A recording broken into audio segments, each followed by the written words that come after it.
Le concept de cryptographie à clé publique a été inventé en 1976 par Whitfield Diffie et Martin Hellman, et indépendamment par Ralph Merkle à la même époque. Leur contribution à la cryptographie était l'idée que les clés pouvaient être utilisées par paires, une clé de chiffrement et une clé de déchiffrement.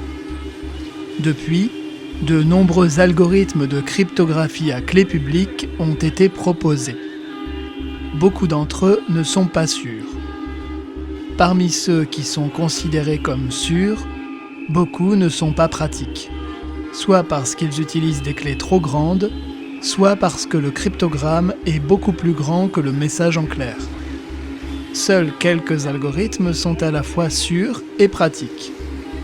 Ces algorithmes sont généralement basés sur des problèmes difficiles. Tous ces algorithmes sont lents.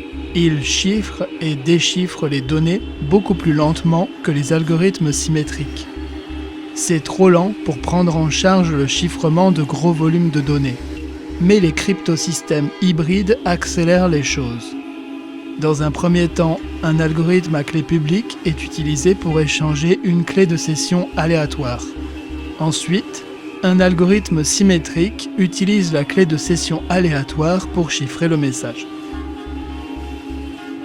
Une signature numérique est une technique permettant de vérifier l'authenticité de messages ou de documents numériques.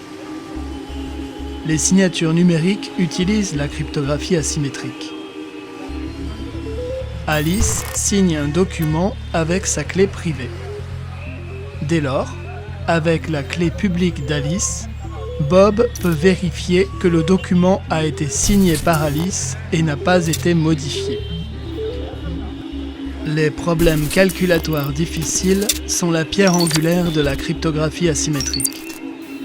Ce sont des problèmes simples à décrire, mais pratiquement impossibles à résoudre.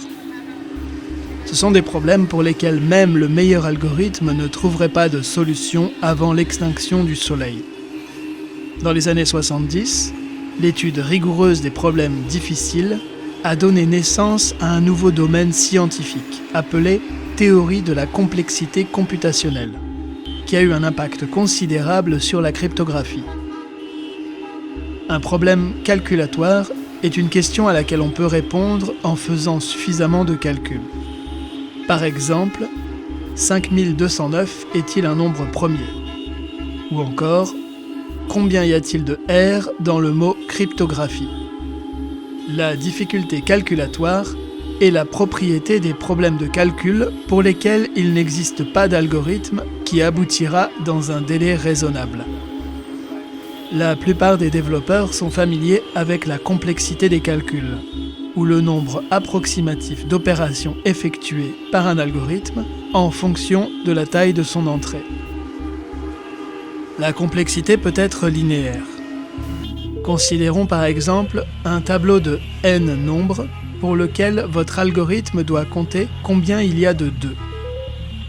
La complexité est n, car votre algorithme devra vérifier une à une chaque valeur du tableau. Maintenant, si vous essayez la même chose avec un tableau 10 fois plus grand, il vous faudra 10 fois plus de temps pour vérifier toutes les valeurs. C'est linéaire. Parfois, la complexité n'est pas linéaire et peut même atteindre la limite de ce qui est réalisable. La recherche en mode brute force d'une clé secrète, par exemple, nécessite d'essayer toutes les clés possibles. Si la clé fait n bits, la complexité est 2 puissance n. Ce n'est pas linéaire, c'est exponentiel. Si n est assez grand, vous ne pourrez pas calculer toutes les possibilités 2 puissance n dans un temps raisonnable. Actuellement, les problèmes difficiles utilisés en cryptographie sont le problème de la factorisation en nombre premier et le problème du logarithme discret. Dans les deux cas, on travaille sur des nombres de grande taille. Le problème de factorisation consiste à trouver les nombres premiers P et Q pour un grand nombre n égale P fois Q. Les algorithmes RSA, très répandus, sont basés sur le fait qu'il est difficile de factoriser un nombre. L'algorithme de factorisation le plus rapide est le General Number Field Sieve. Avec cet algorithme, la factorisation d'un nombre de 1024 bits prendra de l'ordre de 2 puissance 70 opérations. La factorisation d'un nombre de 2048 bits nécessitera environ 2 puissance 90 opérations. En 2005, un groupe de chercheurs a réussi à factoriser un nombre de 663 bits en 18 mois, et grâce à la puissance d'un cluster de 80 processeurs. En 2009, un autre groupe de chercheurs a réussi à factoriser un nombre de 768 bits en environ 2 ans, en utilisant plusieurs centaines de processeurs. Jusqu'à présent, personne n'a rapporté la factorisation d'un nombre de 1024 bits. Mais beaucoup pensent que des organisations bien financées, comme la NSA, peuvent le faire.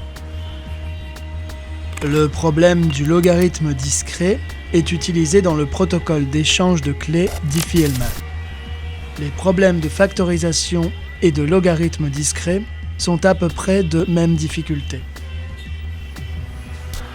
En 1976, Whitfield Diffie et Martin Hellman ont publié un article de recherche intitulé New Directions in Cryptography, qui a révolutionné la cryptographie.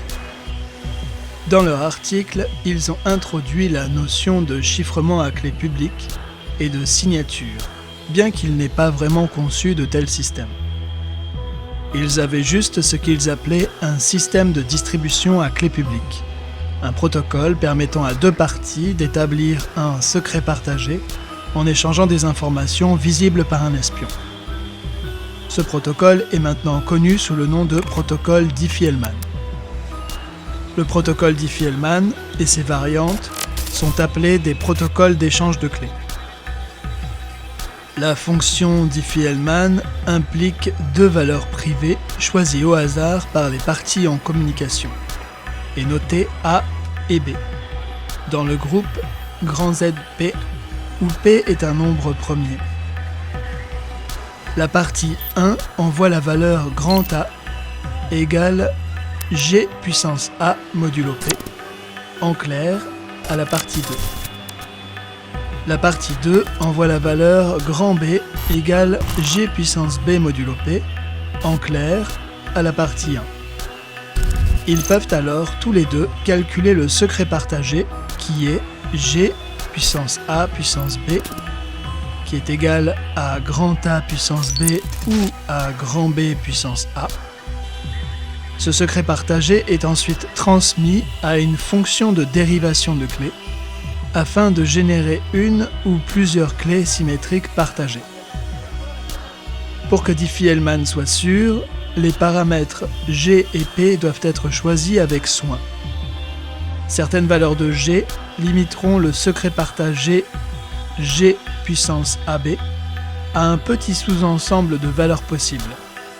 Et P devrait être choisi de telle sorte que P-1 divisé par 2 soit aussi un nombre premier.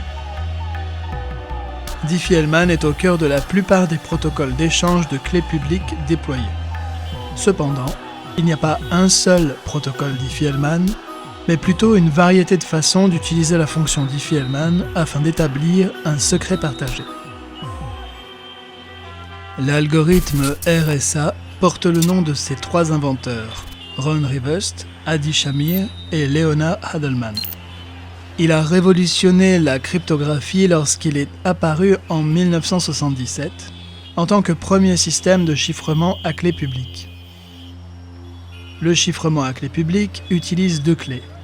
L'une est votre clé publique, qui peut être utilisée par quiconque veut chiffrer des messages pour vous, et l'autre est votre clé privée, qui est nécessaire pour déchiffrer ces messages.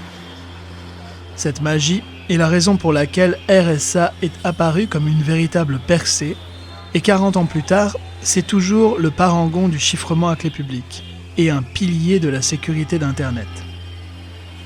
RSA est avant tout un tour de passe-passe arithmétique. Il fonctionne en créant un objet mathématique appelé permutation à trappe. Une fonction qui transforme un nombre x en un nombre y dans la même plage, de sorte que calculer y à partir de x est facile avec la clé publique, mais calculer x à partir de y est pratiquement impossible sans connaître la clé privée, la trappe. La permutation à trappe RSA est l'algorithme de base derrière le chiffrement et les signatures basées sur RSA. N est le produit de deux grands nombres premiers, P et Q. D est la trappe permettant de déchiffrer. Elle fait partie de la clé privée dans une paire de clés RSA. Les nombres premiers P et Q doivent toujours être gardés secrets, car D peut être dérivé à partir d'eux. Pour être sûr, N doit faire au moins 2048 bits de long, soit un niveau de sécurité d'environ 90 bits, nécessitant un effort de calcul d'environ 2 puissance 90 opérations, mais de préférence 4096 bits, soit un niveau de sécurité d'environ 128 bits. Lorsqu'elle est utilisée pour faire du chiffrement, la trappe RSA ne doit jamais être utilisée telle qu'elle, car elle est déterministe.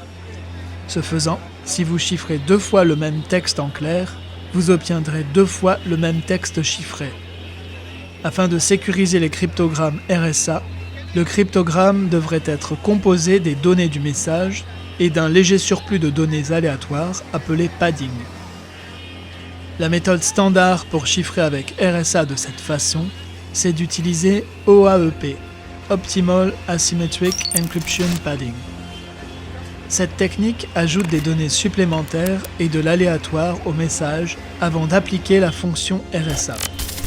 OAEP utilise un générateur de nombres pseudo-aléatoires pour assurer l'impossibilité de distinguer et la non-malléabilité des textes chiffrés en rendant le chiffrement probabiliste. Il garantit la sécurité à partir du moment où la fonction RSA et le générateur de nombres pseudo-aléatoires sont eux-mêmes sûrs. Vous devriez utiliser OAEP quand vous avez besoin de chiffrer avec RSA. En général, RSA est utilisé en combinaison avec un système de chiffrement symétrique, dans laquelle RSA sert à chiffrer une clé symétrique qui est ensuite utilisée pour chiffrer un message avec un algorithme comme AES par exemple. En plus du chiffrement, RSA est aussi utilisé pour construire des signatures numériques, où le propriétaire de la clé privée est le seul à pouvoir signer un message, et la clé publique permet à n'importe qui de vérifier la validité de la signature. Les signatures numériques peuvent prouver que le détenteur de la clé privée liée à une signature numérique particulière a signé un message et que la signature est authentique.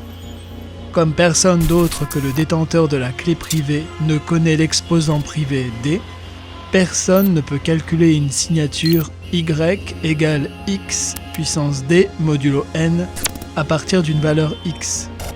Mais chacun peut vérifier Y puissance E modulo N égale X à partir de l'exposant public E.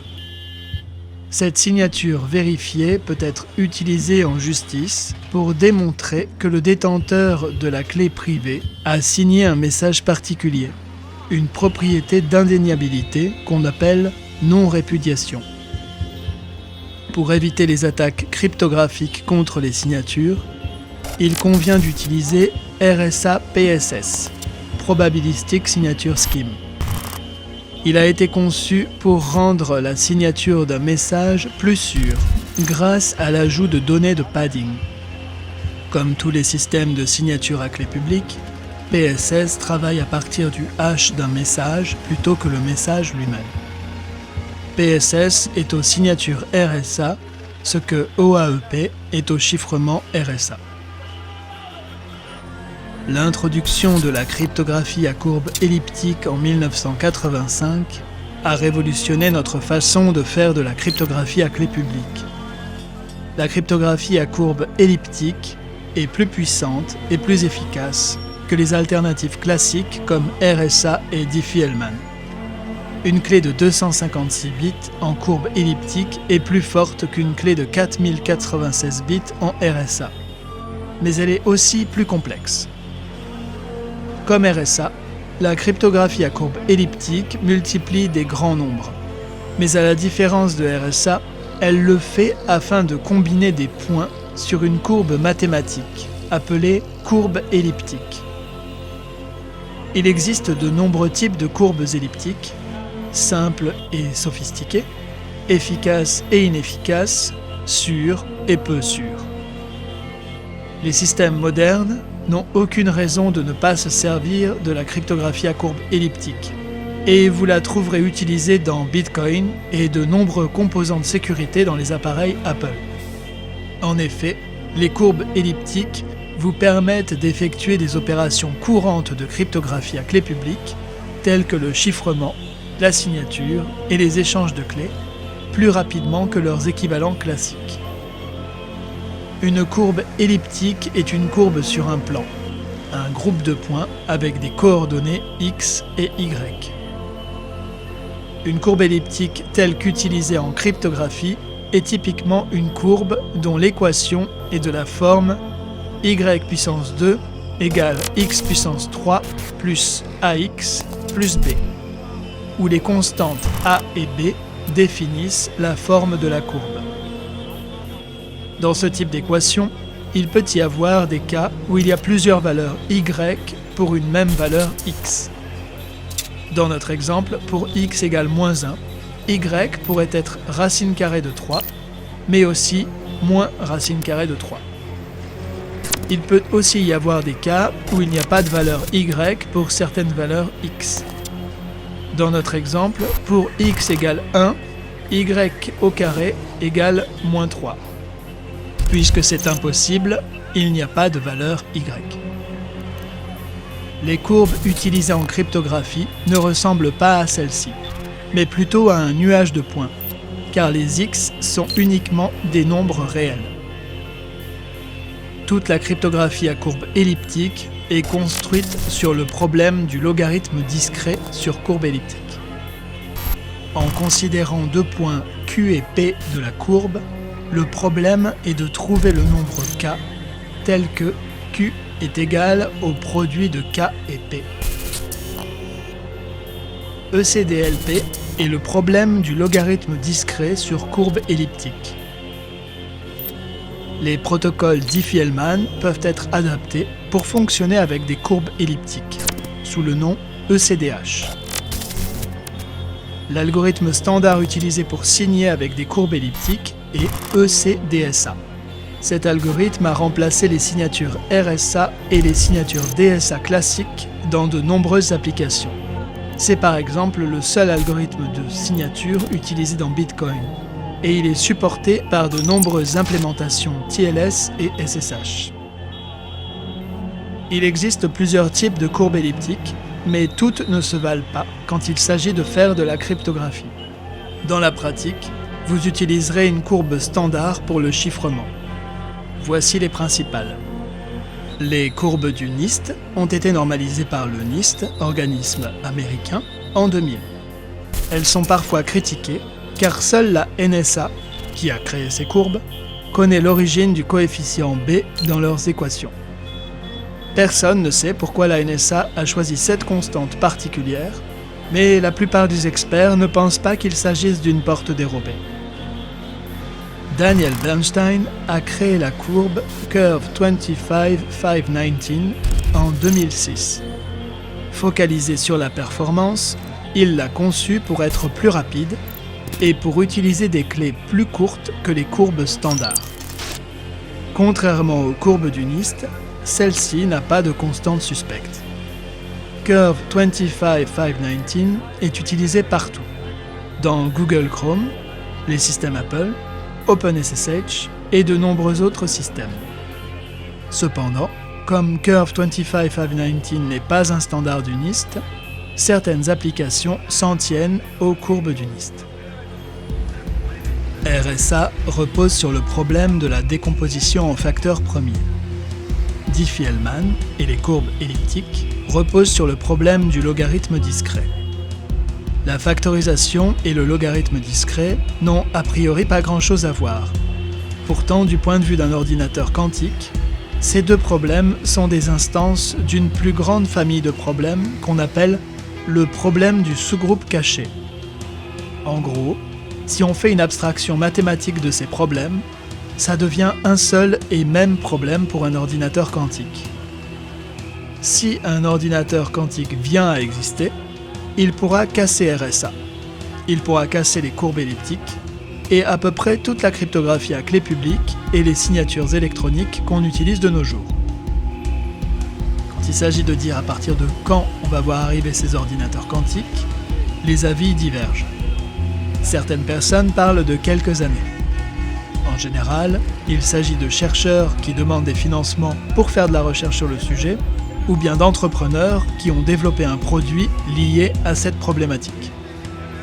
Quand on parle à des physiciens, à des gens qui travaillent dans le domaine, on a un son de cloche différent. De leur point de vue, les obstacles scientifiques, notamment en termes d'ingénierie, restent encore très lourds à ce jour. On commence à entendre parler de prototypes d'ordinateurs quantiques avec une vingtaine de qubits, tels que ceux sur lesquels travaillent IBM et Google, par exemple. Mais ce n'est pas ça qui va permettre de casser la cryptographie publique actuelle.